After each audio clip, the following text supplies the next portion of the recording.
Let's go.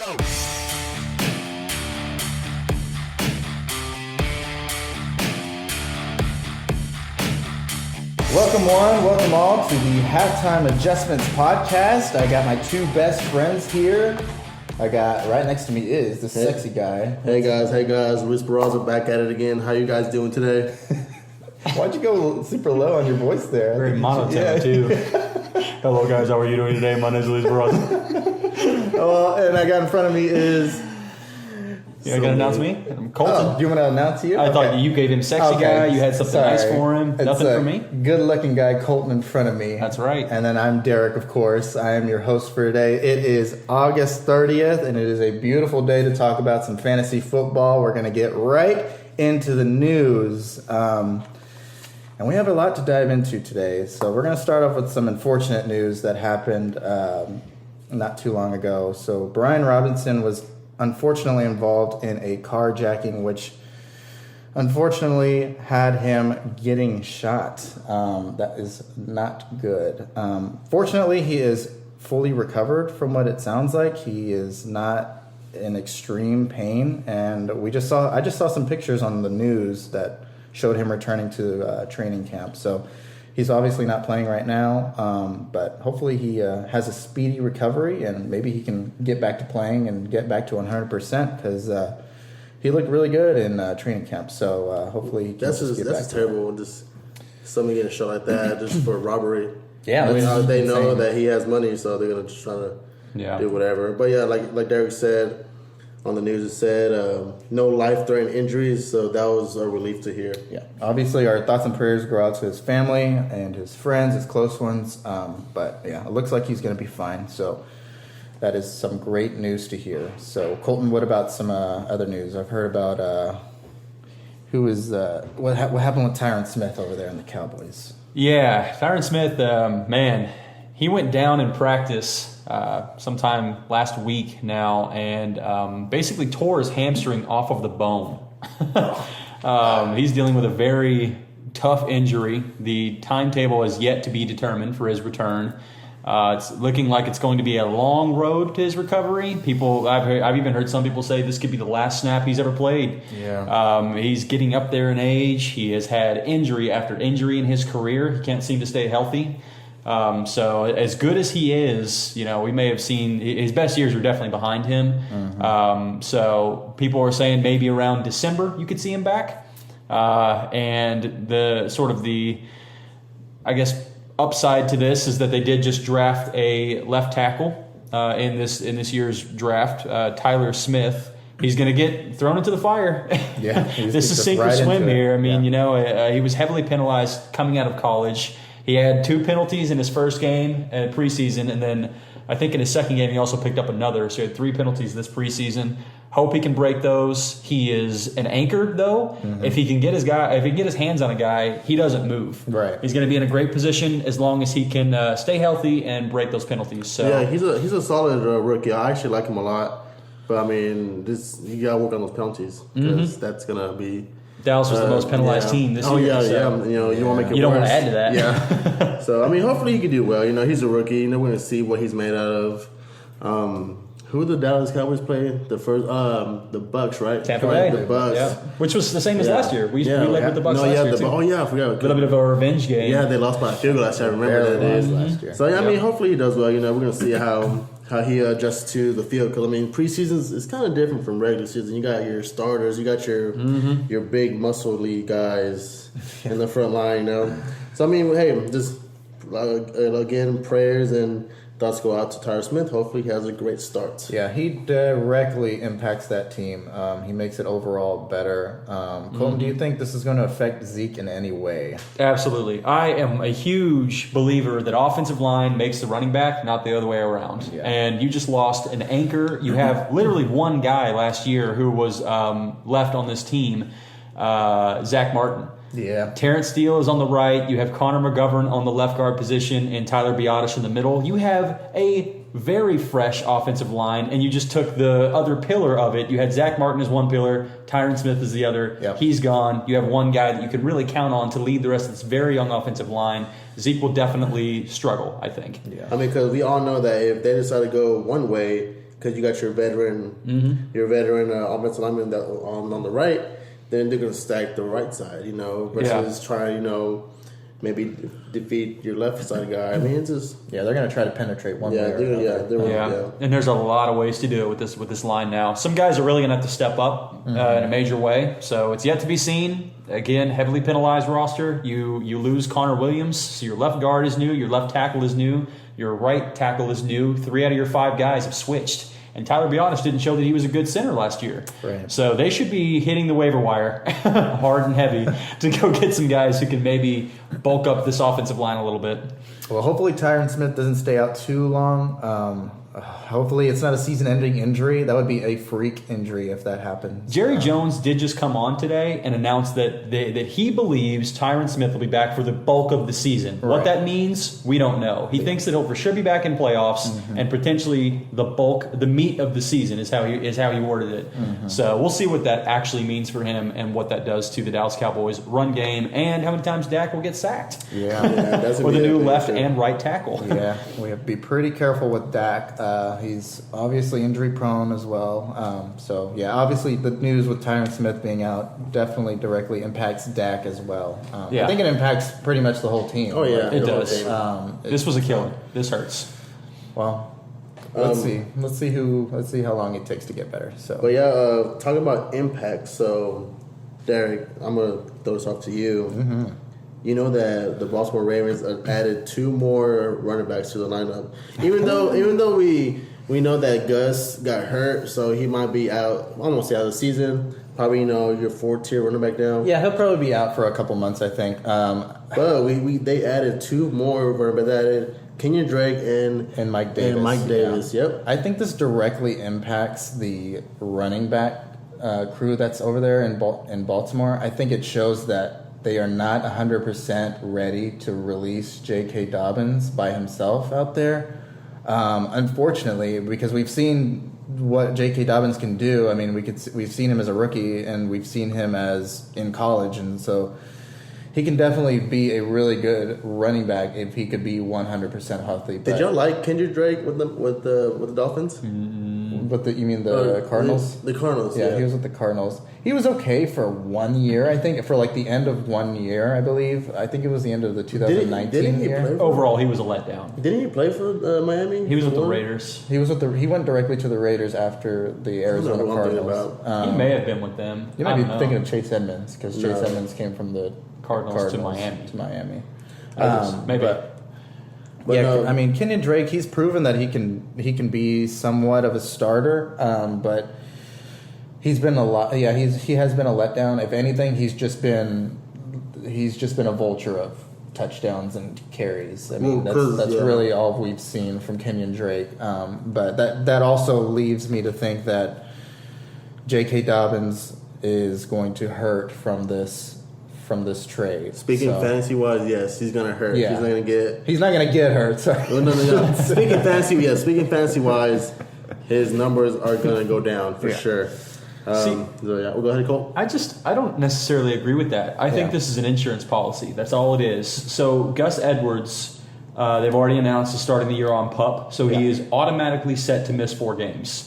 Your star running back, J.K. Dobbins, is probably not at 100. I think we can pretty much determine at this point, based off their moves, that he's not at 100%. Yeah. So you got to think, to start the season, Mike Davis is your first, Kenyon Drake is your second. Right. They've already said when J.K. Dobbins is fully healthy, it's his backfield to have. I don't necessarily think he suffers at all. This is just an insurance policy in my mind until Dobbins, they don't want to do what they've done with several other backs like Saquon Barkley, where you roll him out there too soon and then boom, he's gone for a majority of the season, right? So, and that's the smart move, I think. Yeah, so I don't look at this as a Dobbins as, he's going to suffer from this. No, I think he's going to maintain the same role that he always has, and they're going to rely heavily on him, but they're not going to rush this, and it makes sense. I think in keeper he's very valuable for redraft leagues. I think he might miss a couple games to start the season, or at least they might start him off really slow. He's going to be ramped up. Yeah. So I think maybe watch out for him the first couple weeks, starting him at least. Maybe he could be like a good flex play, maybe in that sort of range. But I think the news that Kenyon Drake and Mike Davis are over there now kind of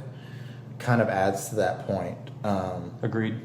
So Colton, who did the 49ers just draft? Or, sorry, who did they just sign, I should say? They just sort of re-signed. They restructured Jimmy Garoppolo's deal. Yeah. So they made it a very team-friendly deal now. I believe his base salary is like $6 million, but he has the opportunity to make up to $17 million based off of his performance in the year. Mm-hmm.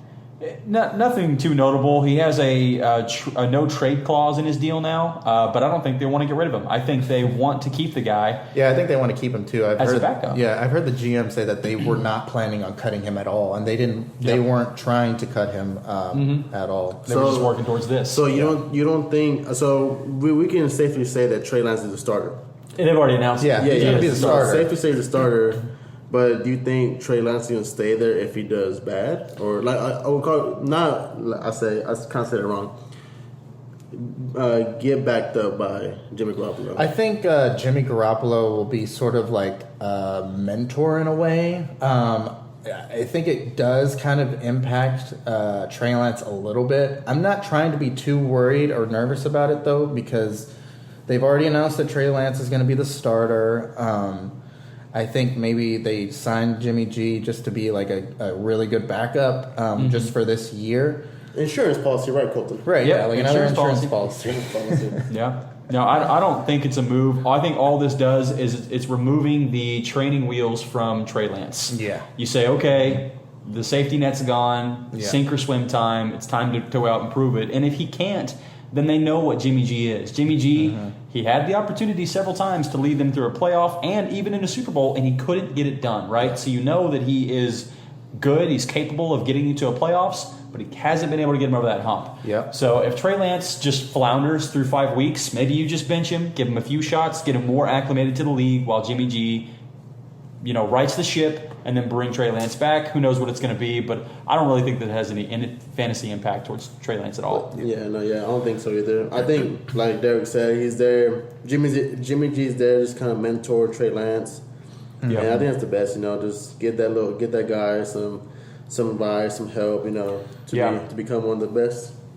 Yeah, I think Trey Lance has a lot to go for, especially this year. I mean, this is kind of our prove it year, but I really think he will prove it to us that he can be the guy this year. Look for Trey Lance in your leagues. He might have dropped a little bit lower since the news, but if you're drafting still, like if you haven't done your drafts yet, maybe he's dropped a little bit lower. But for sure, one guy that's going to prove it this year is going to be Dameon Pierce. Oh, I love Dameon Pierce. He has looked so good.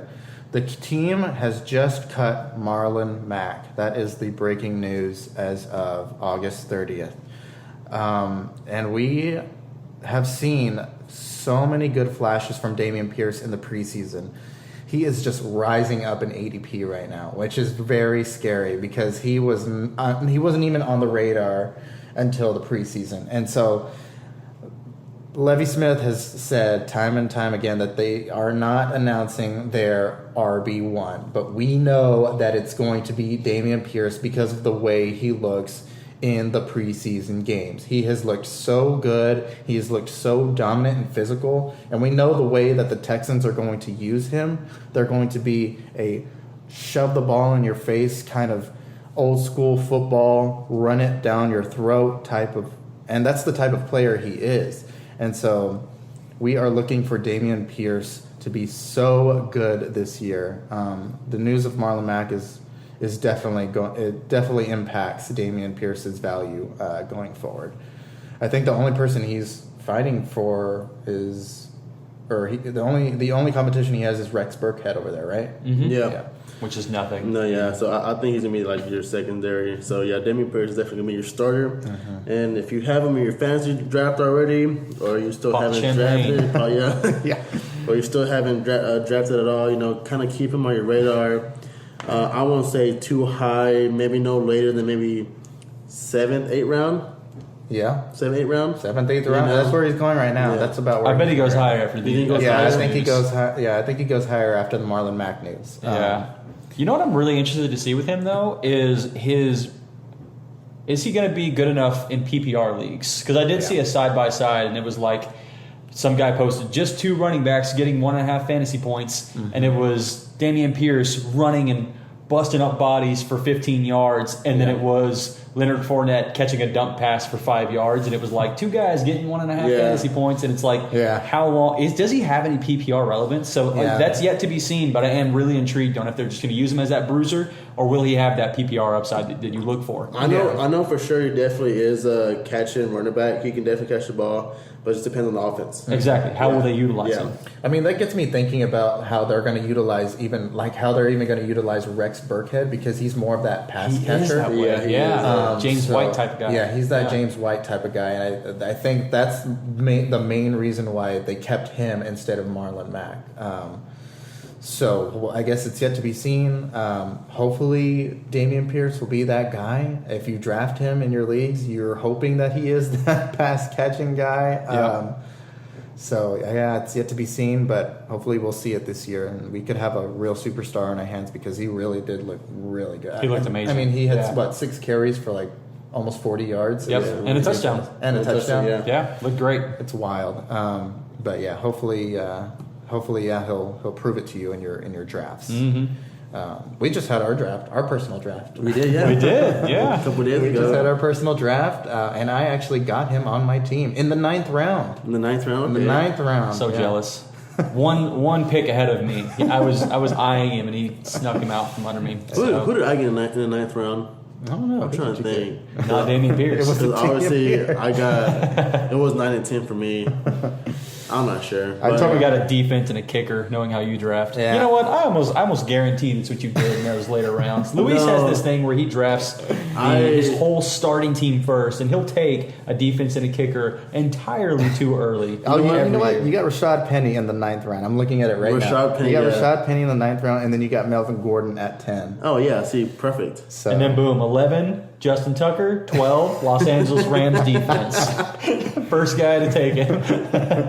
It's all right. Nice draft. You know what? You had a good draft. Nice draft. Hey, but what? Guess what? I got the second best team in the draft. According to Yahoo, but still, like, I have the worst according to Yahoo. But, like, I mean, according to Yahoo, I got the second best team in the draft. So, draft strategies, guys. Draft strategies. Yeah, if you guys haven't checked out our draft strategies podcast, go back the last podcast we talked about this.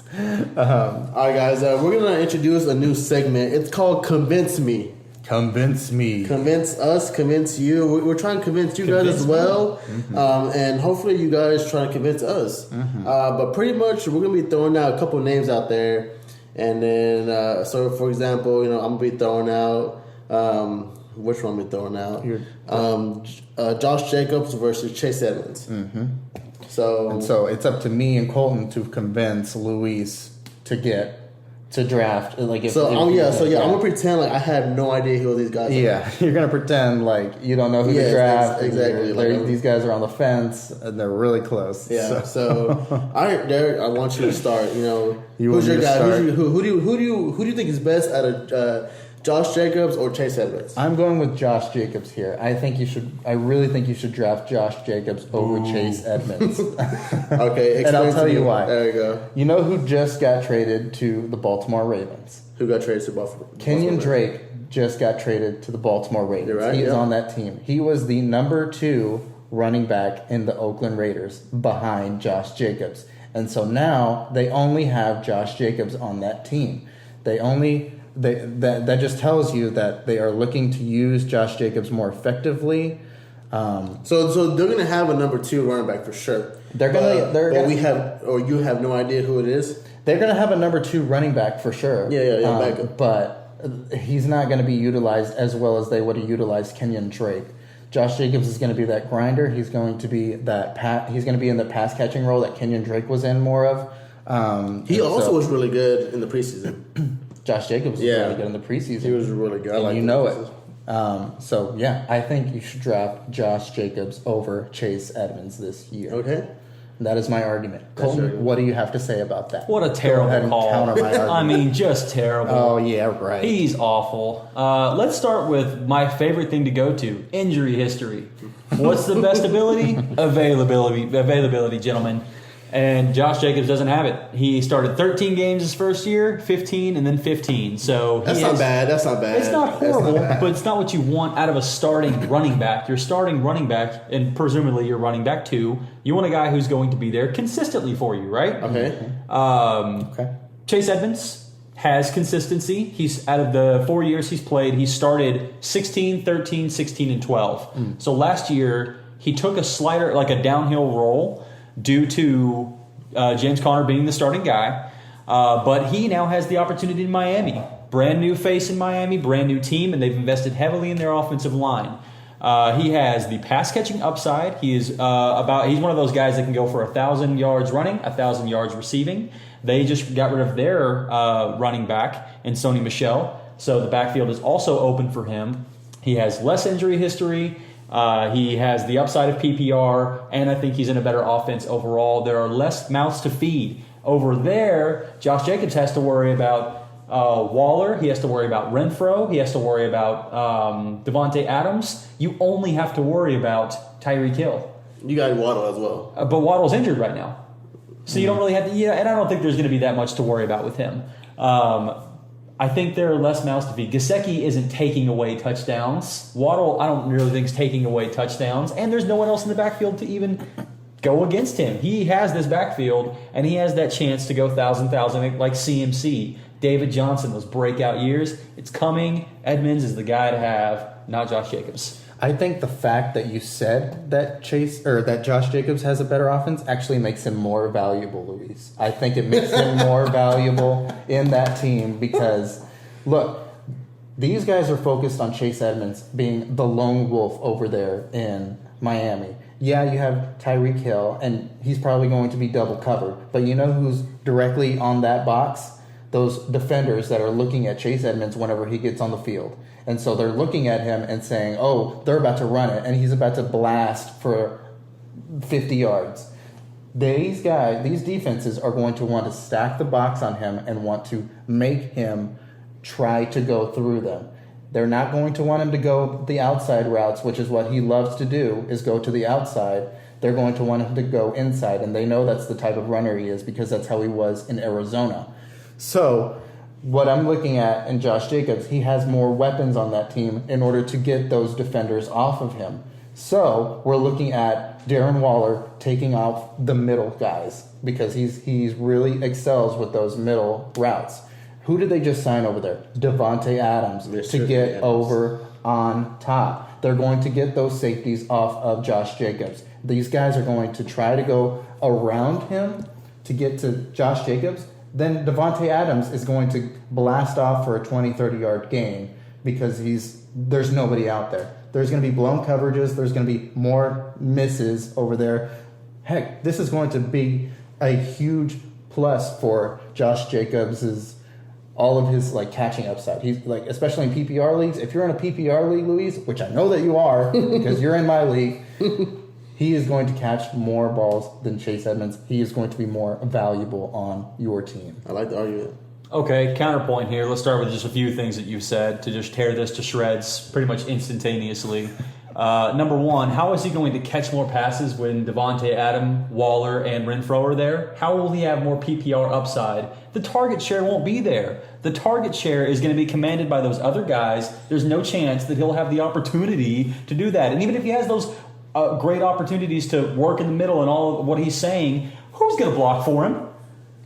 They just got rid of their only debatably high-end talent, which was Alex Leatherwood. He was drafted in 2021 and he was cut in 2022. The guy didn't make it very long. And I always look at Pro Football Focus as a great ranking of offensive lines. They have them ranked in the category as the 29th best offensive line in football, under Tier 6 problematic. The Raiders can easily outplay this ranking, but it all comes down to Alex Leatherwood's development. Well, we know that went south. They cut him. So who is he going to run behind? I've always said it matters who you run behind. And you know who Miami has? They went out and got Connor Williams from the Dallas Cowboys. Mm-hmm. They went out and paid Teron Armstead, who was the best left tackle in all of football last year behind the Saints. You saw what Alvin Kamara was able to accomplish behind a great offensive line. They've created the same guy I think they have the same opportunity to create a similar situation. They have a great left tackle in Teron Armstead, and they went out and picked up Connor Williams. It's a better offensive line. It's a younger team, and there's more opportunity to be there. Don't be fooled by this, he'll be able to work in the middle. It's not possible because he won't have the target share to do it. Mm-hmm. Okay. I kind of have my answer already, and just based on one little fact, I'm going Josh Jacobs. Of course you are. Let's go. And You the made the only right reason decision. why I'm not saying it's the pass attempt, is the whatever. I feel like with the Raiders, Derek Carr does have more mouths to feed. Yeah. So there's no passing upside to Josh Jacobs. Okay. But the only thing I do like about Derek's point and argument is that there are more weapons, there are more safeties, linebackers, maybe defensive ends trying to cover the flats instead of rush, just kind of sit back. So Josh Jacobs has, to me, more room in that team to run. I am the winner. I have won the first argument. Let's go. You know what, Luis? That's a good choice. Just one more thing that I'll add is Miami Dolphins have a tougher schedule going ahead in this year. The Las Vegas Raiders don't have that tough of a schedule. What they do have is high-scoring teams in their leagues. So They also have the toughest division in football. Yeah, They the have toughest literally division the in toughest football, division in but football. They not- play all of them twice a year. That's fine because they're going to all score high. You know why? Because they don't have as good as of defenses. They have They all have high-powered offenses yeah. for sure. So Chargers going and signing Khalil Mack is not a high-powered defense. That's a great The Chargers defense. definitely have a pretty good defense, but we will see a lot more points from that division for sure. So Hey, you win the argument, dude. I know that was just You win one the more. argument. That was just one more point that I You was win the putting. that I was putting together. All right, it's time for you guys to convince me. I am really on the fence between Leonard Fournette and Ezekiel Elliott. Luis, convince me that Ezekiel Elliott will have a better year this year. So this was really hard because just what we talked about previously with the news, how Tyron Smith got injured. So with Colton's great argument, Zeke's run game might not be as good. But, I do have high hopes for this rookie. I do have high hopes for the offensive line still. Dak Prescott, he's an elite quarterback. He's an elite quarterback that for some reason just doesn't really finish, doesn't make plays when he needs to, but he's an elite quarterback. And and also Zeke is a really great passing running back. Okay. Those wheel routes he runs, I love them. Those screen passes, they're great. And then Zeke is explosive. Yep. Zeke has been working out tremendously hard in this preseason, this offseason. He's been working out. He's been just trying to do everything he can to regain all his strength, the running back that he used to be. And I think this year will be his blowout year. Okay. What do you think, Colton? What is your counter argument? Yeah, it's Fournette, and I don't even think it's close. Luis is right. It's going to be his blowout year, not his blow-up year. Blow up year. No, you had it right. Don't worry about it. It's going to be his blowout year.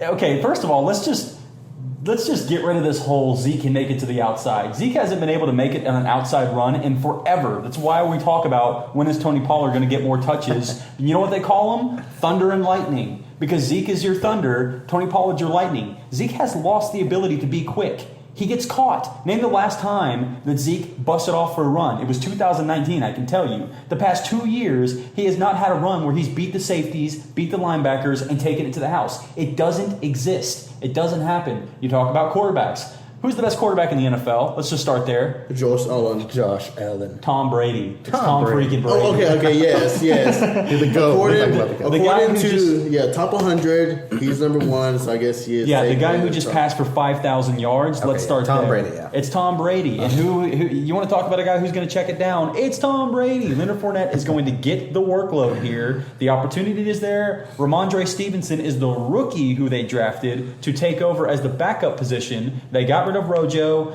You don't have to worry about anybody taking his payload here. It's all him. He's going to get the red zone looks because guess what?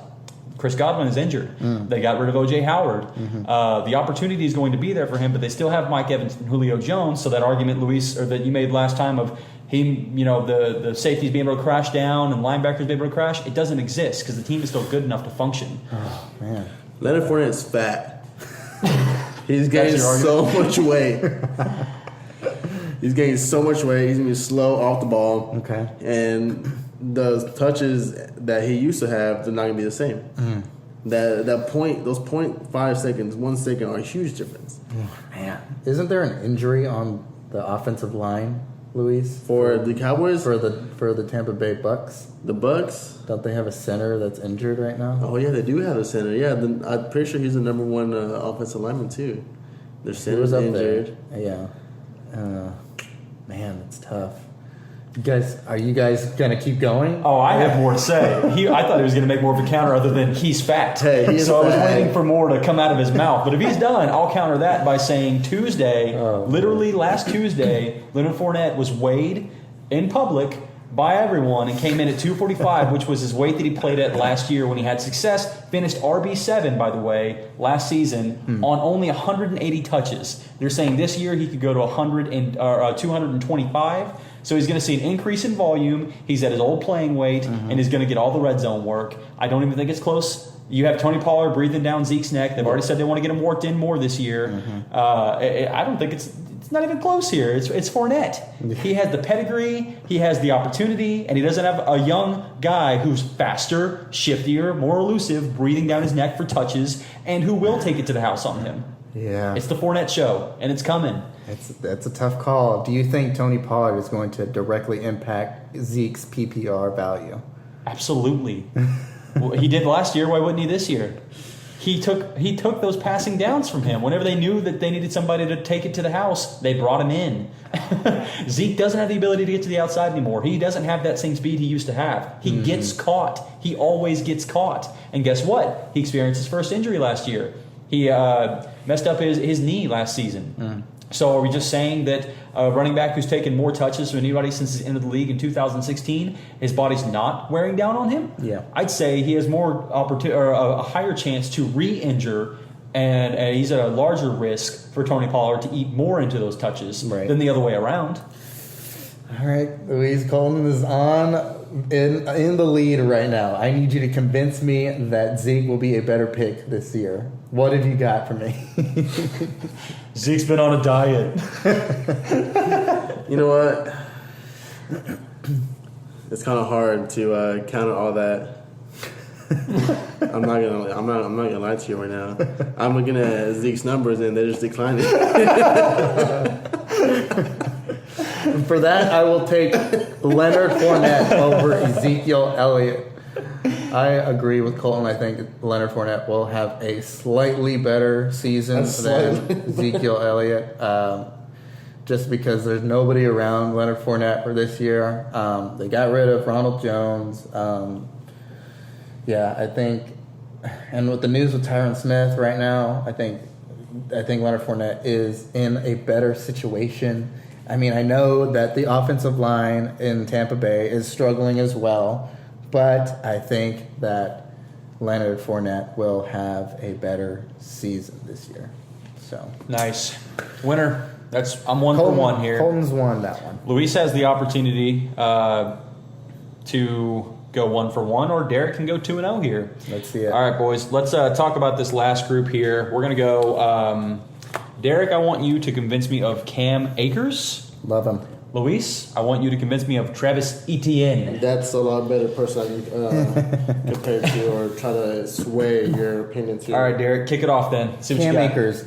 Who won the Super Bowl last year, Colton? Not Cam Akers. The Rams. The Rams won the Super Bowl last year. They are a winning team, and that is what you love to see. A high-powered offense with an unbelievable amount of star talent on there. You have Cooper Kupp and Allen Robinson taking over on the wide receiver side, so there is not going to be any stacking of the boxes going on in LA.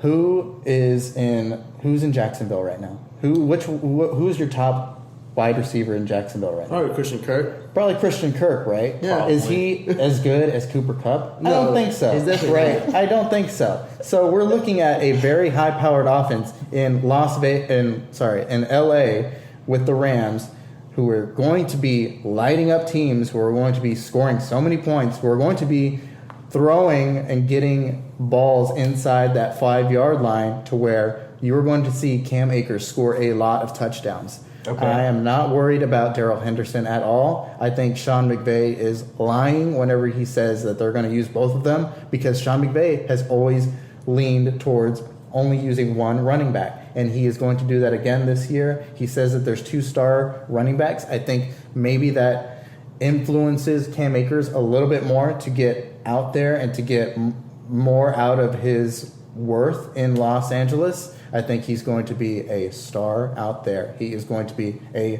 great choice for your keeper league. Okay, let me tell you why Etienne is better. Okay. So the Jacksonville Jaguars, they're rebuilding right now. Mm-hmm. You know, I know Etienne had an injury last year, prevented him from playing pretty much the whole season. But he did outstanding in college before coming here. He did. to an NFL. They just got Trevor Lawrence, and they got four of the 5 offensive linemen are 24 and younger. I think one of the most veteran offensive linemen is 31, and you know, obviously you need a veteran to help the other younger offensive linemen. And I will tell you why he's better than Cam Akers. Cam Akers is very injury prone. He's more injury prone than Etienne. He is 57% chance that he will get injured again. You know, that's one in every other play. You know, that's kind of high. That's too high for me. Etienne is younger. He's also Cam Akers came out saying that he doesn't want the full workload. He doesn't want to get busted up every year now because he doesn't want to get injured like that again. So Etienne, he's okay with taking the whole horse work. Him and Jaguars are getting better, and I think he is your better running back than Cam Akers. You see, the fact that you said that they are a rebuilding team worries me about Travis Etienne, and that is one reason why I have stayed away from him in drafts. I have stayed away from Travis Etienne because of the fact that they are rebuilding over there. They do not have the inspiration to be a top and high-powered offense like the Rams do. The Rams have a very high-powered offense, and they are going to continue to have that high-powered offense. Yeah, but them having that high-powered offense, I feel like all the receivers are more powerful than the running back. That makes Cam Akers better. That makes Cam Akers way better because... No, but I'm trying to say is that they're going to pass it more than hand the ball over. They might You pass did. it more. Hold on, I will say you For did sure. just make the same counter argument for Josh Jacobs and why You know why what? he could be better. So how can you argue against it whenever you did just say the last time around that's a benefit to have? Yeah, it is a benefit. I think it's a benefit to have because you're going to leave more room for Cam Akers to excel in that field. I think another thing to think about is that Cam Akers has more experience. He has one more year than Travis Etienne. We have no idea what Travis Etienne is going to do. We've never actually seen him play in the NFL. That's true. College and NFL are way different. They are different. They're They are going different. against actual professionals in the NFL. So we are seeing Cam Akers has proven it that he has been able to excel in the NFL by himself. And so that's why I think Cam Akers is over Travis Etienne this year. So Interesting. the receiving core over there, Christian Kirk, Marvin Jones Jr., and they actually got Evan Ingram now. Right. You know, Wow. I'm not going to compare Christian Kirk to Cooper Kupp. Yeah. I'm not going to compare. It's kinda hard to. You know, but they're those number one tight end, number receivers in the team. So I can also point out the same argument, which I'm kind of countering myself now. That like you got Kirk, you got Jones, you got Ingram. You know, running on the field, having the linebackers drift up, having the safeties follow the receivers, and then you have more room for Travis Etienne to get more space. Well, that's what I think. I think Travis Etienne does not have as good of a season as Cam Akers. I just firmly believe that because of the high-powered offense that the Rams have. They're going to be scoring a lot of points. They're going to be getting a lot more goal line touches, which are going to go to Cam Akers. That's true. I just believe that Cam Akers will have the better high-powered season. You know what?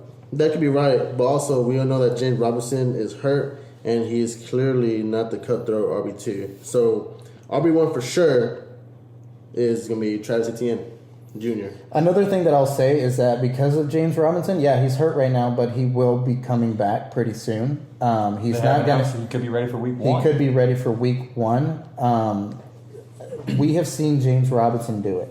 We have seen him excel. We have seen. I've also seen perform. Henderson do it too. We have seen Henderson do it. He actually got me a good amount as a flex, a good amount of sufficient points because he was carrying half the weight of Cam Akers. Correct. But we have seen him do it before, but not on the level that James Robinson has done it. We've seen James Robinson be a top 10 running back. Darrell Henderson was not a top 10 running back. He was really good, like for sure he was really good. And like leading up to like all the way up to the playoffs, he was good on your team. But he did get injured as well. He was injury prone in last year's in 2021. So you see that James Robinson just got hurt, but he hasn't been hurt often. He has proven to be able to be the guy over there, and so I am more worried in James Robinson than I am in Darrell Henderson. So I'm ready to make a decision. it's looking ugly for Luis right now, I gotta say. And I'm gonna have to give this one to Derek. Let's go. I saw Cam Akers eat a double cheeseburger. Luis, you were actually winning this debate, but you left out some key factors. Oof. Let's talk about Trevor Lawrence being his college quarterback. Yeah. You never brought up the fact that they're going to have that share. I forgot he went to Clemson with freaking Lawrence. Yeah. Let's talk about Andrew Whitworth, the left tackle for the Rams, retiring. How about the fact that Matthew Stafford is currently dealing with elbow he's got an tinnitus? elbow injury. In his throwing elbow, which could limit their opportunity. There's a lot of arguments you just missed on, and I think that's why I have to give it to Derek. Although I actually like ETN better, but the argument was it was a better made argument by Derek, Hey, so I have to give it to Derek. Derek. Oh, Derek thank goes 2-0 and convinced me. Thank you. pretty great. I will take the 2-0 win here. You won't do it again. All right, gentlemen. I'm going to bring something here that I'm super excited to talk about. Yes, let's hear it. This is a new segment we're going to be implementing on a weekly basis, actually twice a week. It's going to be called King of the Hill. Yep. You played that, I'm sure, in recess back in the day. One person tries to control, and you try, control as long as you can until you take it Played out. that on Tony Hawk Underground World. Oh, yeah, I remember that game. That was a great game, man. I remember playing that too. Yeah, That was a great one. So this is a fun sort of weekly ranking system that we're going to use to rank the running backs and wide receivers on a weekly basis, not on an overall season, right? So the way it's going to go is every Tuesday, we're going to discuss the running backs, and every Thursday or potentially Wednesday, we're still debating the days, we'll be discussing the wide receivers. Right. The way it's kind of going to go is we will determine a running back and wide receiver for the week that we think, based off that matchup of the week, will have the best fantasy performance and become our king of the hill. Yes. Once that is determined, myself, Luis, and Derek will all come up with somebody we think has the opportunity to take over as King of the Hill and have a better week than that one person has provided, than whoever the top dog is at the time. Right. We will also come up with a sleeper that we believe has the opportunity to be running up the hill. Yep. And catch them. It has to be outside of the top 15. It's got to be a real sleeper guy. Yeah. No, you got to go down a little bit. Exactly. You cannot pick the same person 2 weeks in a row. That's important to know. So you can't go Kamara, even though he has favorable matchups. So be strategic with the guys you pick if you want a guy to, You can't go same player again. Yes, So, the same King of the Hill can appear multiple weeks. Yes. It's whoever scores the most. So if Jonathan Taylor ends up being the King of the Hill 4 weeks in a row, Then, he's yeah, just the King of the Hill. Right. But the guys that we pick, the running back and wide receiver, They all have to be I different, cannot yeah. select the same running back 2 weeks in a row. If I select Kamara, he's gone for me the next week. Yeah. If I select Kupp, he's gone for me the next week. Now, Derek can select Kupp the next week Yep. because we can't select the same person in a given week as well. We'll be keeping a sort of a track and tally of this to see how we're doing doing, each week and have it at the end of the year to see who hit the most. We're also going to be putting this up on Twitter at halftime _ADJ, to which we'll be putting, like a voting system for anybody who wants to join along of who you think also has the best chance to hit. Really something we're looking forward to. We're going to be announcing our first running back and wide receiver next week, explain a little more on it, and give our picks and our King of the Hill to start the season off. Yeah. So it should be a lot of fun. Yeah, it's going to be really exciting. New system that we are introducing. Instead of doing the typical consensus top 10 for the week, we're doing it this way because it's a lot more unique and a lot more challenging for each other. Yeah. Because there's always new players that unexpectedly are going to be on top one week. Yep. And so, we want to kind of branch out and kind of see all of them. Yes, and we are very competitive against each other, and we will be keeping a close look at these points. It'll matter. We will be getting you guys involved too. We would love to have every single one of you guys involved. Make sure to follow us at halftime _ADJ on Twitter. We are on Spotify and Apple Podcasts. That's right. I think that'll do it for today, gentlemen. I thank you guys for joining me today. I want to give a specific shout out to our German fans out there. We have some German fans out there, and I love that. Guten Tag, right? Guten Tag. Guten Tag to our right. German fans out there. Love to see it. But yeah, make sure you guys follow us at halftime _ADJ. We are on Spotify and Apple Podcasts, and this has been another episode of Halftime Adjustments. Thank you guys so much, and we will see you guys next week.